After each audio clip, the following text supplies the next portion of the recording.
भगवान जगन्नाथ की कहानी। भगवान जगन्नाथ की कहानी। भगवान जगन्नाथ की कहानी बहुत ही रोचक है।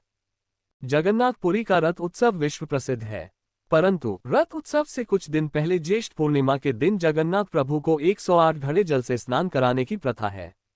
108 घड़े जल से स्नान करने के बाद जगन्नाथ भगवान बीमार पड़ जाते हैं। 15 दिन बीमार रहने के बाद जब ठीक होते हैं तब नैनासर उत्सव मनाया जाता है। परंतु सोचने वाली बात यह है कि जो पूरे ब्रह्मांड का मालिक है, जिसके लिए इस पूरे ब्रह्मांड में कुछ भी ऐसा नहीं है जो नहीं किया जा सकता, वह बीमार कैसे पड़ सकता है? बीमार होना एक मानवीय घटना है। भगवान बीमार कैसे हो सकते हैं? इसके पीछे भगवान की एक बहुत ही प्यारी लीला है। माधव दास की प्रभु सेवा। जगन्नाथ भगवान का एक बड़ा ही अनन्य भक्त हुआ करता था। उसका नाम था माधव दास। जब माधव दास की पत्नी का देहांत हो गया तो वह पूरे समय भगवान जगन्नाथ की सेवा ही करता, मानो उसका पूरा जीवन उसने भगवान जगन्नाथ को लिख दिया हो। सेवा के बाद जो मिलता वह खाता और वहीं भगवान जगन्नाथ के मंदिर के पास अपनी कुटिया में सो जाता। सालों बीते पर माधव दास किसी भी दिन भगवान की सेवा से नहीं चूकता। दिन तो बहुत बड़ी बात है, वह किसी क्षण भी भगवान की सेवा से नहीं झुकता। जब माधव दास बूढ़ा हो चला तब वह बीमार रहने लगा। लोगों ने उससे कहा, अब आराम किया करो, तुम बूढ़े भी हो गए हो और बीमार भी रहते हो।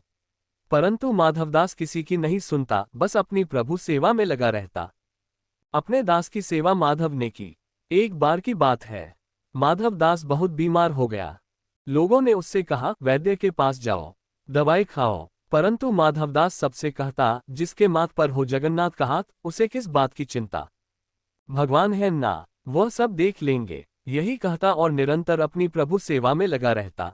एक दिन वह अपनी कुटिया में बीमारी के वजह से बेहोश हो भूमि पर गिर पड़ा। तब प्रभु जगन्नाथ प्रकट हुए। आम मनुष्य भेष में उन्होंने माधव दास को उठाकर चारपाई पर लिटाया। फिर उसके पास रहकर ऐसे माधव दास की सेवा करने लगे मानो एक माँ अपने नवजात शिशु की करती हो।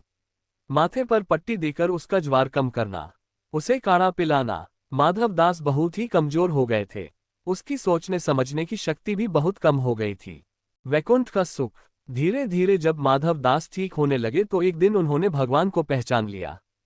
पहचानते ही माधवदास प्रभु के सामने हाथ जोड़कर जोर जोर से रोने लगे। रोते हुए कहने लगे, प्रभु आप ये क्या कर रहे हैं? मैं आपका भक्त हूँ, मैं आपका दास हूँ, आप मेरी सेवा क्यों कर रहे हैं प्रभु? अपने भक्त के आंसू भगवान श्री हरि ने पोंछकर उन्हें अपने हृदय से लगा लिया। प्रभु के हृदय में लीन होकर फिर कौन सी आस और लालसा बाकी रह जाती है? माधवदास को जीवित होते हुए इसी धरती पर साक्षात वैकुंठ का अनुभव हो रहा था। प्रभु ने उसके पीठ को सहलाते हुए उसे चुप कराया। कर्मफल का सिद्धांत। सुबकते हुए माधवदास ने श्री हरि से कहा, हे प्रभु, हे परमानंद, हे परमात्मा, आप तो त्रिलोक के स्वामी हैं।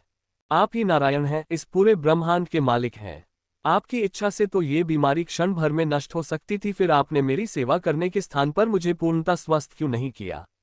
भगवान ने मुस्कुराकर माधवदास से कहा, हे प्रिय, कर्मों का फल तो भोगना ही पड़ता है।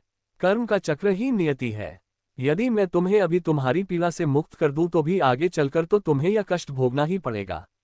संसार में जो भी कर्म होते हैं उसके निश्चित कर्मफल भी होते हैं। सृष्टि ऐसे ही चलती है। भक्तवत्सल प्रभु जगन्नाथ। फिर भगवान कहते हैं, तुम्हारे कर्मों के अनुसार ही मैंने तुम्हारी सेवा की है। तुमने जितनी मेरी सेवा की है उसका कोई मोल नहीं है। भगवान भी भक्त के प्रेम के भूखे होते हैं। एक यही भाव भगवान को सबसे प्रिय है। तुम्हारा प्रेम मेरे लिए सेवा हो सकता है, तो जब तुम्हें सेवा की आवश्यकता है तो मेरा प्रेम भी तुम्हारे लिए सेवा हो सकता है। हे मेरे प्रिय माधव दास, तुम्हारे कर्मों का फल तो अवश्य मिलेगा, पर तुम्हारी भक्ति से मैं इतना प्रसन्न हूं कि तुम्हारे बचे कष्ट अब मैं अपने ऊपर लेता हूं। अब मैं तुम्हारी यह पीड़ा यही अंत करता हूं। तुम्हारे 15 दिन का ज्वर जो शेष है वह मैं अपने ऊपर लेता हूं और तुम्हें स्वस्थ शरीर प्रदान करता हूं। भगवान जगन्नाथ 15 दिन क्यों बीमार रहते हैं? भगवान के ऐसा कहते ही माधव दास स्वस्थ हो गए। उधर मंदिर में ज्येष्ठ पूर्णिमा के अवसर पर भगवान को 108 खड़े जल से नहलाया जा रहा था। नहलाने के उपरांत भगवान का विग्रह जोर से तपने लगा और 15 दिन तक तपता रहा। तब से मान्यता है कि जो भी भक्त की पीड़ा प्रभु हरते हैं उन्हीं कारणों से वे 15 दिनों तक बीमार रहते हैं और इसका कलंक 108 घड़े जल को लगता है। धन्य है वो 108 घड़े एवं जल को प्रभु की लीला के अंग हैं। प्रभु की लीला अपरंपार है। दोस्तों, आशा है आपको ये भगवान जगन्नाथ की कहानी पसंद आई होगी। आप इसे लाइक करें और अपने फ्रेंड्स के साथ शेयर भी करें। मजेदार हिंदी स्टोरीज के लिए हमें सब्सक्राइब करें प्लीज। थैंक्स। योजक चिन्ह योजक चिन्ह योजक चिन्ह।